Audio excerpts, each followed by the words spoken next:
Et comme promis, Benoît Delépine nous a rejoint. Bonsoir. Bonsoir. Merci d'être avec nous dans 64 minutes sur TV5 Monde. Vous êtes l'auteur de Now Future, édition Glénat, en fait, et des dessins signés Stan et Vince. Alors, à l'origine, on le précise, il s'agissait de 3 albums. Il y avait God Killer, il y avait L'Imploseur et La Bombe. C'est aujourd'hui une compilation de ces trois livres pour former un recueil complet. Alors, commençons par le titre, si vous le voulez bien. C'est un jeu de mots en anglais, Now Future. Le futur, c'est maintenant, mais aussi pas d'avenir. Est-ce qu'on doit comprendre, du coup, Benoît Delépine, que ça y est, on est dans ce futur que vous aviez imaginé il y a 15 ans?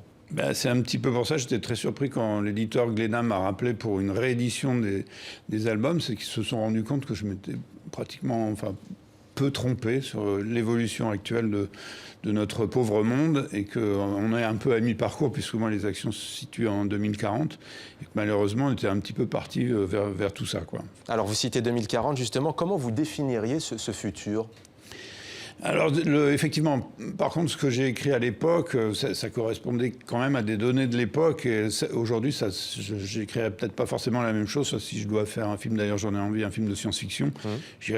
Il y a des choses que n'avais fait qu'entrevoir, c'est la future omnipuissance de l'intelligence artificielle, par exemple. Donc moi, j'en étais quand même resté au fait des sociétés archi-puissantes, de la domination de très peu de gens sur l'ensemble de la planète, etc., etc. Mais ce qui s'est révélé relativement vrai au vu des derniers chiffres des fortunes des quelques milliers de milliardaires qui nous dirigent, finalement, un petit peu. Alors c'est donc un futur sombre, technologique aussi, trash, sécuritaire. Le cyberpunk, décidément, je vais y arriver, c'est un genre de la science-fiction. Qu'est-ce qui vous attire précisément dans ce genre ? C'est une dystopie, c'est-à-dire qu'effectivement, c'est une utopie. Non, oui, c'est ça. C'est ça, une dystopie. Qui dérape quelque part. Dépeindre une société imaginaire organisée de telle façon, d'ailleurs, qu'elle empêche ses membres d'atteindre le bonheur. Exactement. C'est une projection, mais qui se révèle quand même un peu pessimiste, quand même, mais qui permet justement de vivre des cauchemars éveillés, grâce en particulier au dessin de Stan et Vince, qui est vraiment à la limite du cinoche, quoi. On les voit à l'antenne, d'ailleurs. Cet écran un peu noir de l'ensemble, ça permet vraiment de vivre des choses assez étonnantes, comme plusieurs films successifs. Et de se projeter donc. Alors il y a par exemple une multinationale, vous l'avez évoqué, qui contrôle et qui manipule le vivant. Il y a une entreprise de sécurité qui joue double jeu. Et puis il y a aussi la religion et il y a beaucoup de sexe. L'avenir, c'est ça ? Non, parce que vous remarquerez qu'en fait, les personnages sont à la fois obsédés par le sexe, mais ils sont tous quasiment autosexuels, puisque les images, c'est l'image qui a pris le pouvoir. Donc, ils ont tous des fantasmes quasiment pixelisés, mais ça n'en reste que des fantasmes. Et, on parle même d'empreinte vaginale à un moment donné.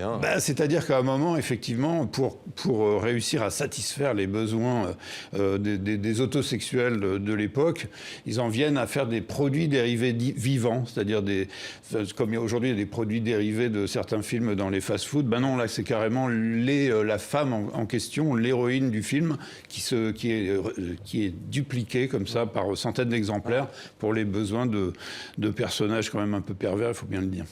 On a évoqué aussi la religion brièvement, je l'ai évoqué, la religion aussi, c'est selon vous un élément qui va incarner le futur de l'humanité ?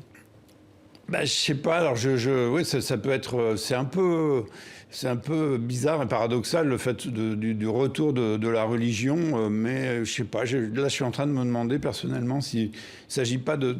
En fait, on est en train de se rendre compte du glissement vers l'intelligence artificielle. Et on est en train de se rendre compte que par rapport à ces futurs robots, on sera considéré comme des souris blanches qui sont vraiment, qui n'y connaissent absolument rien, qui sont un peu limités intellectuellement.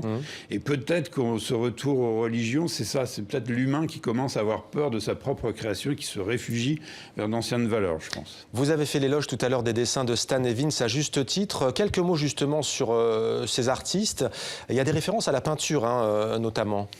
Justement, c'est parce que un de mes héros, du troisième God Killer, qui est lui-même un prêtre défroqué, se shoot avec une nouvelle drogue qui s'appelle le crack art et qui vous permet d'être transporté dans des œuvres d'art de Bacon ou de grands peintres. Il y a notamment Munch, il y a notamment Klimt, il y a aussi Goya avec Saturne dévorant un de ses fils. Alors nos téléspectatrices et nos téléspectateurs partout dans le monde francophone et pas seulement vous connaissent comme Michael Cull de Groland. Vous nous avez beaucoup fait rire et vous continuez, mais en fait, vous avez été précurseur. Ce micro que l'on tient, par exemple, aujourd'hui, de manière très sérieuse, à Mossoul, dans les zones de guerre, eh bien, au fond, vous aviez vu juste, ça s'est développé en France. Il y a aujourd'hui plus de chaînes d'information en continu en France qu'aux États-Unis. Ah bon? Ça, c'est effectivement une information. Ouais, mais comment vous sentez, d'où vous vient ce flair pour sentir l'avenir? Comment vous travaillez d'ailleurs? Je me souviens à l'époque, quand j'avais sorti ce film Michael Cull contre la World News Company, c'est effectivement, on parodiait plutôt les chaînes américaines d'information, mais on en était arrivé à ça. Moi, j'en étais arrivé à ça dans ma réflexion. Il va bientôt plus y avoir qu'un seul journaliste pour faire et la caméra et le son, pour réduire les coûts forcément. Ouais. Et on en arrive effectivement. Mais c'est ce qui se passe dans votre tête. Il y a de la science-fiction pour imaginer tout ça. Il faut vraiment aimer la science-fiction et la sentir. Je trouve que c'est simplement une projection, mais toute cette science-fiction, la science-fiction en général, d'ailleurs dont je suis fan. Par exemple, les bouquins de Philippe Cadic, ça nous aide un peu à voir jusqu'où il ne faut pas aller justement. Ça nous limite. On se disait on peut pas aller jusque là, c'est pas possible. On perdrait toute notre dignité d'être humain. Vous êtes aussi cinéaste, un modèle en la matière, un film de science-fiction qui pour vous sort du lot? Alors là, bizarrement, je trouve que le plus beau... il y en a tellement. Il y a bien sûr Brasil, il y a de Terry Gilliam, etc. Mais il y a surtout, moi je trouve que le plus beau, c'est La Jetée de Chris Marker. C'est un film très simple, avec des suites de photos noir et blanc qui vous emmènent dans un univers complètement fou. Il y a l'humour, bien entendu, il y a la satire parfois chez vous, etc. Mais derrière, on sent quand même un profond humanisme. On le voit d'ailleurs dans vos œuvres, quelles qu'elles soient, dans vos films. Pourquoi cet engagement?